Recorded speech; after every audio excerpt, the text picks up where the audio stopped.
The original Monster Hunter stories didn't really release under the best circumstances to ensure success. It launched for the Nintendo DS back in 2016 in Japan, at a time when the handheld was very much in the final stages of its life.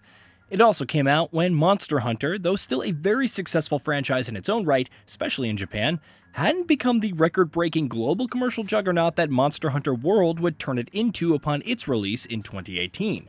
All of which is to say that you wouldn't be blamed for having completely missed out on the original Monster Hunter stories.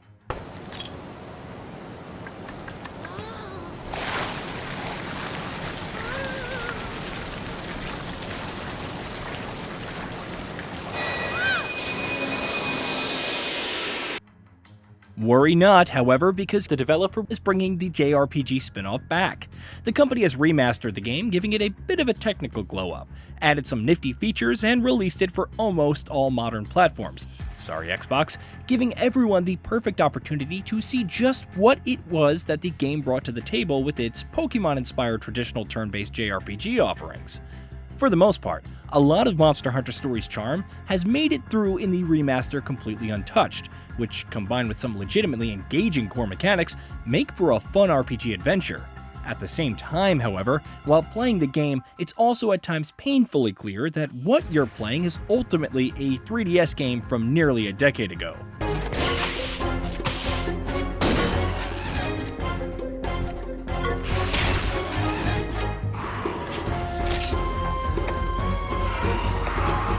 In Monster Hunter Stories, you play as a young child living in a remote, isolated village amidst a community of riders, who are basically Pokemon trainers in the Monster Hunter universe. That means, unlike the mainline games, monster-killing hunters, the riders' way of life instead revolves around taming, rearing, and battling alongside monsters, who they refer to as monsties. It's because of this way of life, in fact, that riders choose to live in isolation, away from the rest of the world. However, when they and the outside world alike are threatened by the arrival of the Black Blight, a sickness that turns monsters into out-of-control rampaging nightmares, it falls to you and your friends to head out in the world and find a way to stop the Blight's spread. Monster Hunter Stories is decidedly more focused on story than the series' mainline games, though it's worth noting that tonally, the game is very much targeted at younger audiences.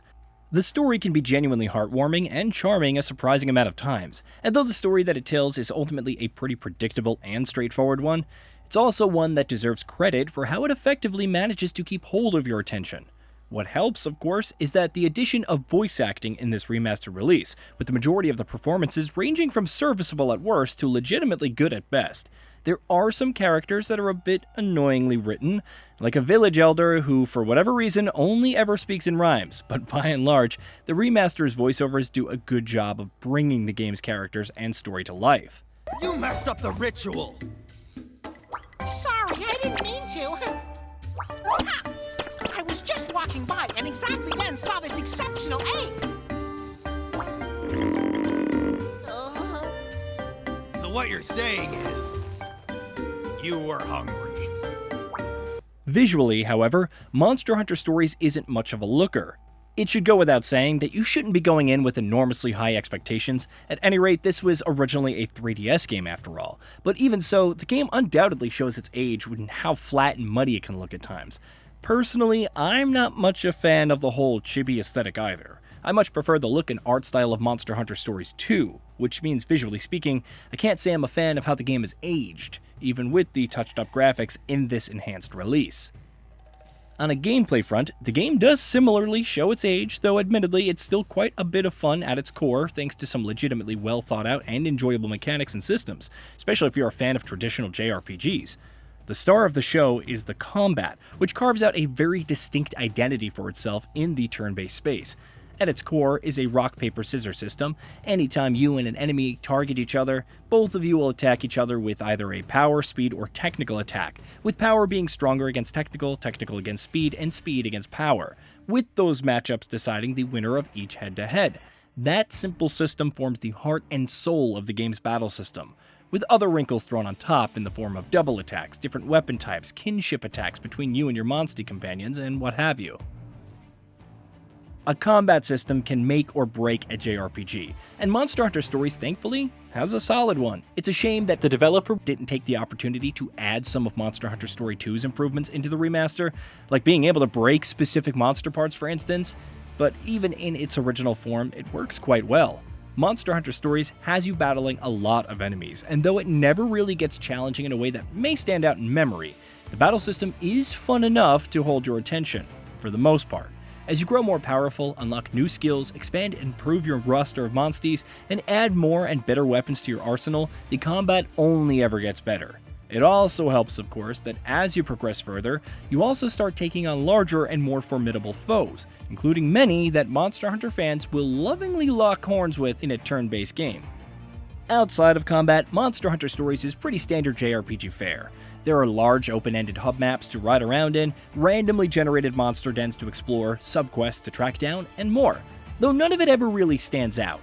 From a design perspective, Monster Hunter Stories shows its age quite a bit, with exploration feeling quite limited and even basic moment-to-moment movement feeling awfully stilted and clunky almost all the time.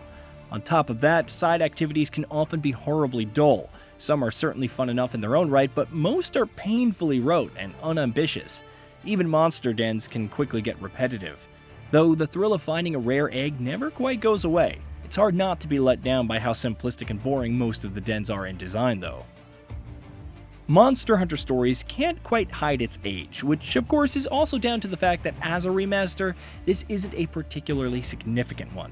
In its enhanced form, the charming simplistic JRPG does bring a handful of improvements and additions in the form of improved visuals, newly added voice acting, and even a museum mode to check out art and music. But this is ultimately a near-decade-old 3DS game. Is it still fun? It absolutely is. It's fun and charming and legitimately heartwarming in its own right. It is, however, also quite a limited and straightforward game, so just keep that in mind when you do decide to dive into it. Fans of traditional JRPGs will certainly find plenty of enjoyment here, even if the game admittedly does get outdone in so many ways by its successor, which is also now available on PlayStation incidentally. Hey, did you know that we at GamingBolt upload new videos every day? Stick around, drop a like, subscribe, and hit that bell, and let us know what kind of content you'd like to see in the future with a comment below.